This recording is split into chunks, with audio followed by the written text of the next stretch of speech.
What's up, everybody? Think International, Jeff Morris here. We're at HistoryMaker conference in British Columbia, Canada. I'm here with Phil Dooley, lead pastor of Hillsong, Cape Town, South Africa. How you doing? Very good. Good to be in Canada, going for the Canucks. Yeah, right? Yeah, A, yes. What is it?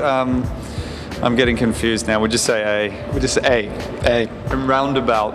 Roundabout. Trying to say. And out and yeah, so out and about. So we're at this is an incredible youth conference, and you were a youth and young adult pastor. Really birthed one of the most amazing youth ministries in the world with Hillsong United. But you've recently transitioned into a lead pastor role.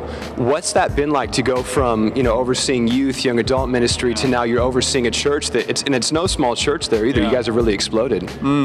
Yeah, look, I mean, I suppose I get asked that question a little bit, and I think I've even sent it to the church.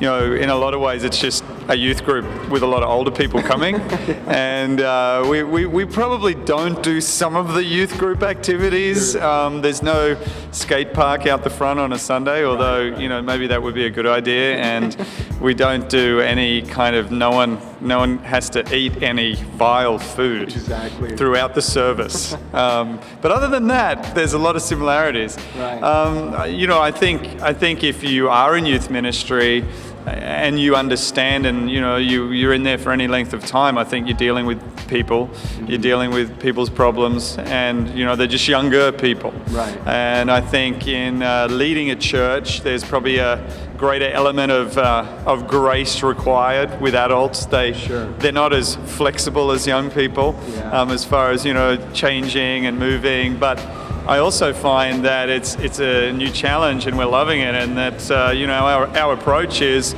we're passionate about building church. We're passionate about building church in the youth ministry, and now we get the opportunity to shape this church, and people are on board with it. So I think there is a definite shift, and I think as a lead, oversighting a ministry, a church, there's definitely a greater level of weight and responsibility.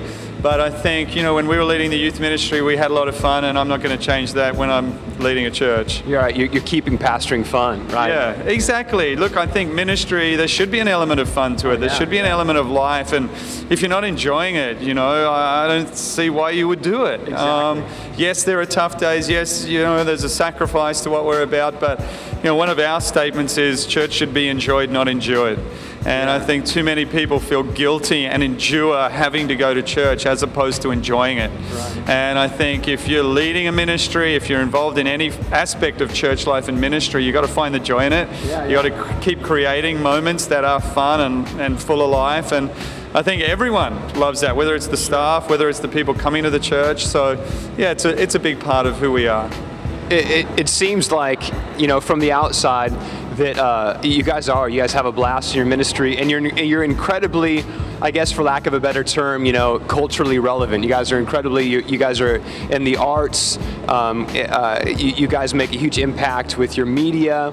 Has this been something that's been purposeful, or is it just kind of come out of who you guys are? Yeah. Look, I think what happens initially, you have to be intentional with any of these kind of things. Right. And I think we realized, even with the United Worship Band, it all came out of the fact that when I was leading the high school youth ministry, we wanted to put high school students on the platform, because what you put on the platform is what people believe is valued. So if you're running a high school ministry and there's no high school students there on the platform, then they think, well, everyone else does it. But as soon as you put high school young people up there, then they start going, this is about us, we're valued here. So, that was intentional, and out of that grew these young musicians, and they started writing songs, and obviously it's become Hillsong United, and church embraced it, and there's a whole lot of other factors to it. But you got to start with some level of, intentionality, in all areas of creativity. I mean, we believe God created us, and God gave us creativity, and what better purpose than to use it to serve Him and to engage with our world, with the message of the gospel, and to create a vibrancy in church, and what church is about through creativity. And so I think what happens is once you get that intentionality, then things start to the momentum builds, and others get on board, and you'll find you'll have one designer who's into coming up with cool ideas for the website or posters, and then suddenly it's two or three, you know, and it's young guys and girls, and you multiply. Yeah, and I think it's about ownership. I think it's about giving them room. I think if they feel like there's no room or no ownership or no opportunity, then people will look elsewhere and they will use their gifts elsewhere. And so I think one of the big things with all of that, you know, aspects of creativity and reaching culture is giving room for it. It's going to look different. You know, what I think is cool isn't always what's cool. Yeah, exactly. And so I think, you know, you've got to be, what's the word, big enough to handle other ideas and other thoughts and other ways of doing things, as long as it's, you know, biblical, but just different styles and different approaches. And if you can give room to that, I think it really is amazing how it can push the church forward. Hillsong has really become, it's not just a church anymore, it's really a movement. I mean, you guys have churches all over the world, in not just like, you know, little areas, but in major cities. What has, what's been the structure? What are you guys doing to make sure that it stays Hillsong through and through, that you guys are keeping your DNA? Well, I think the first thing is that we are committed to, if we're going to plant a church, we want it to be in an influential city. So we're not just going to plant churches everywhere. Some denominations or some churches have a ministry where, you know, they just want to continue to plant churches. That's not what we're about. Because I think we want to protect what we believe Hillsong is and the culture of what we represent. And so if we're going to do that, we need the right people in there. And I don't think we can, you know, have multiplied hundreds of churches. I mean, Pastor Brian gets emails probably every day about, what about a Hillsong church here and what about a Hillsong? And it's not going to happen like that. And part of the other reason is because there's a lot of other great people doing great things, and we want to be a resource to the greater body. Right. But I think, you know, in establishing the churches, what's been amazing is that I've pretty much been to every one of the Hillsong churches, and they all have similarities. You know, when you walk in there, you know it's home, it's Hillsong, but then it also is relatable to the city. And so I think our church in Cape Town, South Africa has a different feel to Hillsong London, which has a different feel to Hillsong New York, which has a different feel to Hillsong Sydney, and so it goes on. But there's a commonality, which is based on the leadership. It's based on the gathering, you know, the leaders. We all get together quite a few times every year, and you know, there's a submission to Pastor Brian and Bobby, and a healthy, hey, we're all in this together, a healthy understanding that there's freedom to be who we are, but also shape what Hillsong is. You know, I think it's not like Brian goes, this is what Hillsong is. I think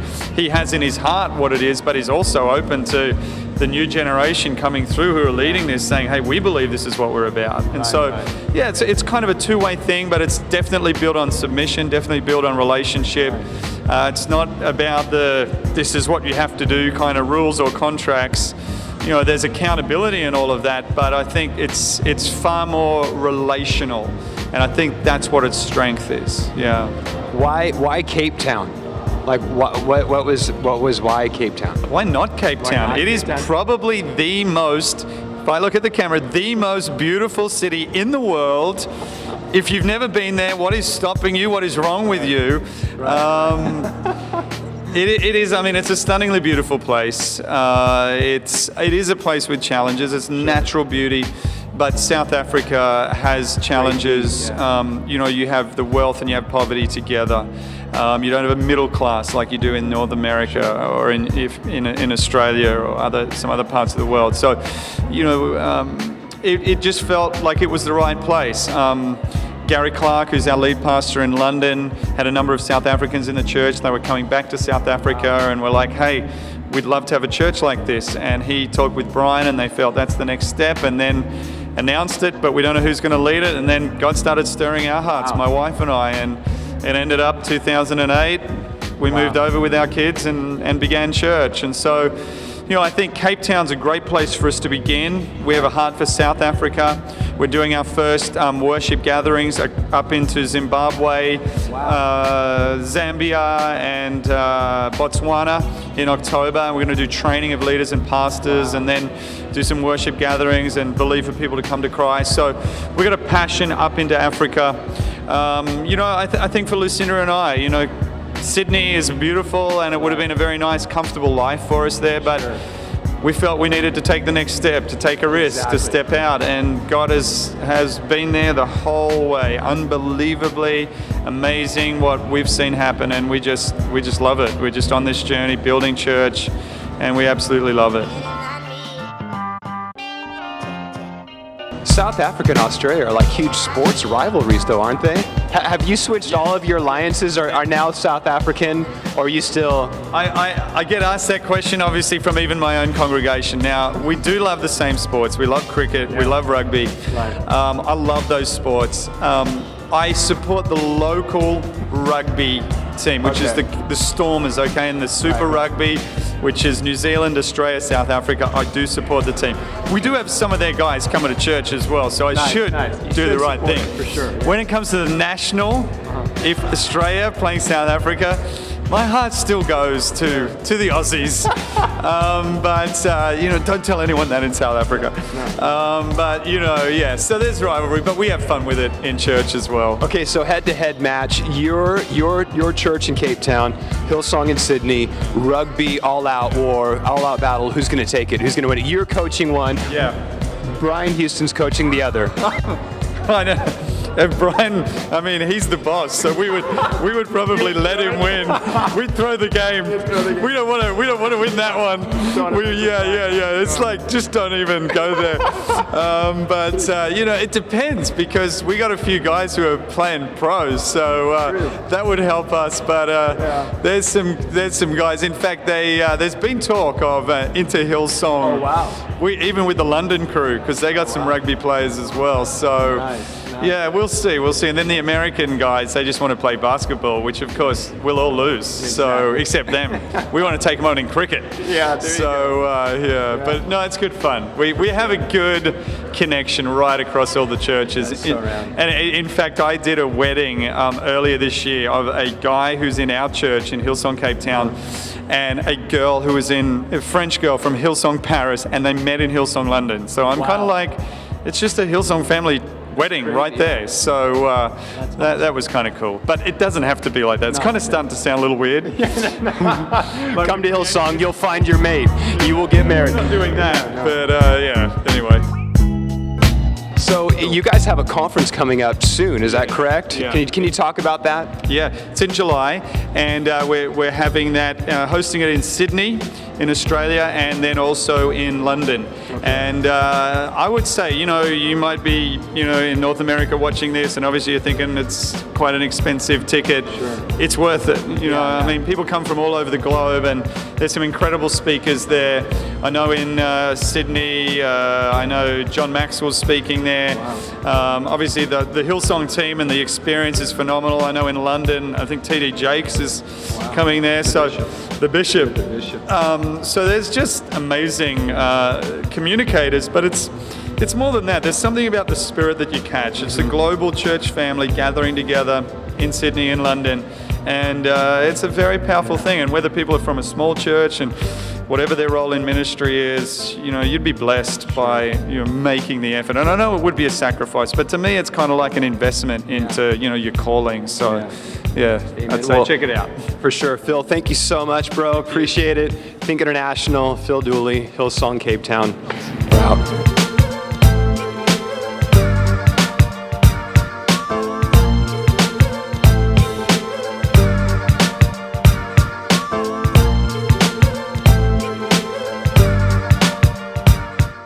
I just want to say to every single young person out there that you should come to HistoryMaker, because it literally will change your life. I'm loving it. I'm loving the rain, but maybe it won't rain. But whether it does or it doesn't, you're going to have the time of your life. God is going to do something significant in every single individual, every single young person. That includes you. Be there. You may even see a moose. I want to see one. I haven't yet. Pray for me. Love you. Bye. Awesome. Thanks so much. All right. See you guys. Thanks very much.